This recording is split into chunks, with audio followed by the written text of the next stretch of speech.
नमस्कार दोस्तों, नमः शिवाय। जीवन ज्योति चैनल में आप सभी का हार्दिक स्वागत करती हूं। दोस्तों, आज की वीडियो में आप सभी लोग जानेंगे सोमवती अमावस्या के विषय में। इसकी सरल पूजा विधि, विस्तार से पूरी पूजा विधि का वीडियो आ चुका है चैनल पे, आप लोग देख सकते हैं, चेकआउट कर सकते हैं। इस वीडियो में भी संक्षेप में मैं पूजा विधि बता दूंगी। इस वीडियो में मुख्य रूप से आप लोग जानेंगे कि यदि आपको पीपल वृक्ष नहीं मिलता है तो आप लोग पूजन कैसे करें। घर पर यदि आप लोग करते हैं तो घर के अंदर करें या घर के बाहर करें, यानी छत पर करें या खुले स्थान पर करें या फिर घर के अंदर करें। दूसरी बात आप लोग जानेंगे कि जो वस्त्र आप लोगों को धारण करना है, साड़ी जो आप लोग पहनेंगे पूजन के दिन, वो मायके की होनी चाहिए या ससुराल की होनी चाहिए। और सबसे खास बात कि पूजन समाप्त करने के बाद आप लोगों को बिंदी और सिंदूर कहाँ से लगाना है। अखंड सौभाग्य के लिए, अपने पति के कल्याण के लिए, अपने पति की लंबी आयु के लिए, क्योंकि यह अखंड सौभाग्य का पूजन है, अखंड सौभाग्य का व्रत है। तो आप लोग पूजन समाप्त करने के बाद इस स्थान से बिंदी और सिंदूर जरूर लगा लीजिएगा। वीडियो में आप लोग जानेंगे कि आप लोगों को कैसे करना है, कहाँ से लगाना है बिंदी और सिंदूर। दूसरी बात, पूजा का जो मुहूर्त है, समय है, और पूजा की जो तारीख है, किस दिन है सोमवती अमावस्या, इसका पूरा डिटेल आपको स्क्रीन पर दिखाई दे रहा है। आप लोग देख सकते हैं कि आपको पूजन कब करना है। देखिए, अमावस्या तिथि चाहे जितनी भी देर तक हो, लेकिन आप लोग ध्यान रखें कि अमावस्या का पूजन अर्थात सोमवती अमावस्या का पूजन आप लोगों को प्रातःकाल ही कर लेना है। सूर्योदय के बाद आप लोगों को यह पूजन समाप्त कर लेना है। तो आप लोग इस बात का भी ध्यान रखिएगा, बहुत देर मत कीजिएगा। तो सारी बातें आइए जानते हैं। वीडियो में आप लोग अंत तक बने रहिएगा। चैनल पे पहली बार हैं तो चैनल को सब्सक्राइब कर लीजिएगा। वीडियो पसंद आता है तो इसे एक लाइक जरूर कीजिएगा। कमेंट बॉक्स में ओम नमो भगवते वासुदेवाय नमः जरूर लिखिएगा। दोस्तों, सबसे पहली बात कि पीपल का वृक्ष यदि नहीं मिलता है, मान लीजिए कि दूर है, आप लोग नहीं जा सकते हैं या कोई भी समस्या है, तो आप लोग घर पर तुलसी वृक्ष के पास पूजन कर सकती हैं। विधि वही रहेगी। तुलसी वृक्ष सभी के घर में होता है और होना भी चाहिए। तो माँ तुलसी जी के समक्ष आप लोग बैठकर पूरे विधि विधान से पूजन कीजिए, और फेरी भी आप लोग तुलसी वृक्ष की फेरी आप लोग लगा सकती हैं। दूसरी बात, मान लीजिए कि आप लोग पूजन करती हैं तो घर के अंदर करें या घर के बाहर।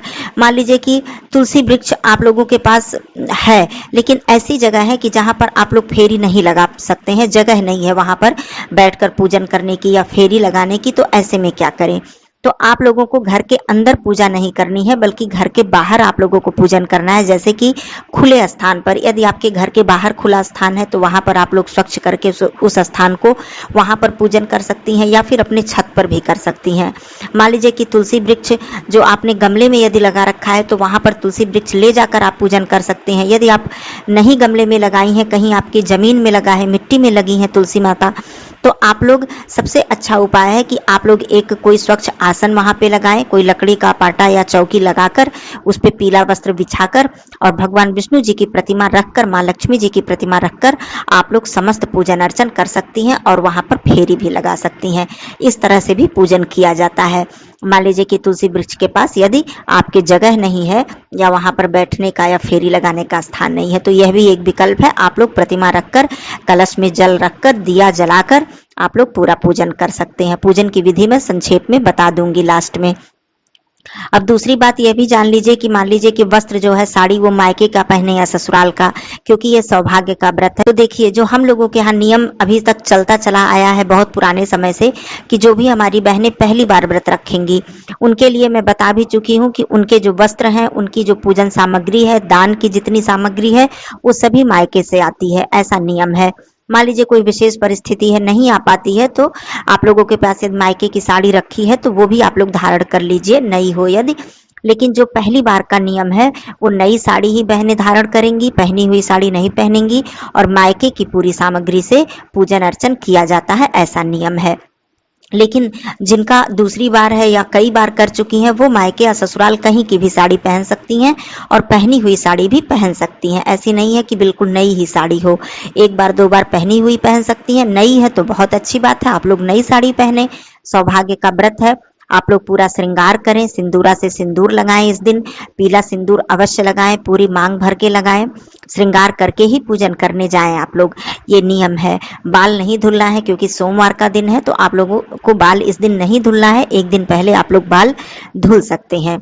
तो ये बात हो गई, ये सारा नियम है, आप लोगों को इस तरह से पूजन कर लेना है। अब आइए मैं विधि बता देती हूँ, फिर पूजन के अंत में आप लोगों को सिंदूर और बिंदी कैसे ग्रहण करना है, कैसे धारण करना है, आप लोग इसको भी समझ लीजिएगा। देखिए, सबसे पहले आप लोग सुबह सवेरे उठकर स्नान आदि कर लीजिएगा।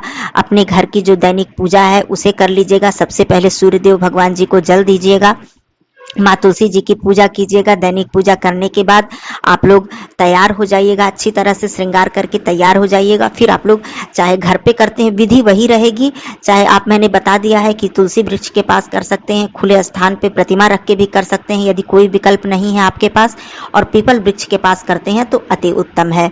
तो जिस भी तरह से आप लोग करेंगे नियम वही है। आप लोग सबसे पहले पीपल वृक्ष में 1 लोटा जल अर्पित करेंगे, चाहे तुलसी वृक्ष हो तो वहां जल अर्पित करेंगे। मान लीजिए आपने प्रतिमा रखी है तो थोड़ा सा जल गिराकर आप लोग स्नान करा देंगे भगवान विष्णु जी को।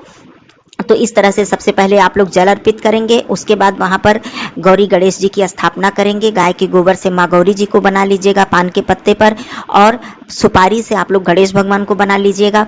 उसके बाद आप लोग पीपल वृक्ष में सोना धोबिन बनाइएगा हल्दी के घोल से। सोना धोबिन बनाने के बाद आप लोग वहां पर सबसे पहले एक दीपक प्रज्वलित कीजिएगा। प्रज्वलित करने के बाद आप लोग माँ गौरी जी और गणेश जी की सबसे पहले पूजा कीजिएगा। पूजन अर्चन करके सिंदूर बिंदी श्रृंगार की सामग्री अर्पित कीजिएगा। गणेश भगवान जी को जनेऊ दूर्वा अर्पित कर दीजिएगा। कुछ फल है, मिठाई है, आप अर्पित करके माँ गौरी जी का विधि विधान से पूजन कर लीजिएगा। फिर सोना धोबिन को आप लोग सिंदूर बिंदी अर्पित कर दीजिएगा, सुहाग की सामग्री अर्पित कर दीजिएगा कुछ, लेकिन सिंदूर और बिंदी अवश्य अर्पित कीजिएगा। इसके बाद आप लोग पीपल में धागा लपेटेंगी। मान लीजिए तुलसी का वृक्ष है तो आप लोग धागा लपेट दीजिएगा, कलावा लपेट दीजिएगा थोड़ा सा। उसके बाद पीपल वृक्ष में इसी तरह से आप लोग कलावा लपेट दीजिएगा। फिर आप लोगों की बारी आती है फेरी लगाने की। जो भी आप सामग्री फेरी लगाने के लिए ले गई हैं, और उसके साथ आपको थोड़ा सा अनाज ले जाना है, चाहे गेहूं या चावल, अलग अलग आप लोग रख लीजिएगा। एक खाली पात्र भी रख लीजिएगा।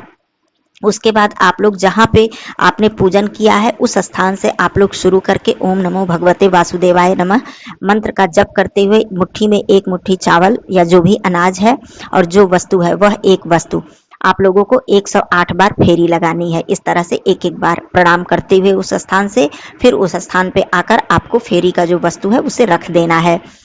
इस तरह से आपका 108 फेरी समाप्त हो जाए तो 5 फेरी आप लोगों को दक्षिणा के स्वरूप में और भी लगानी है।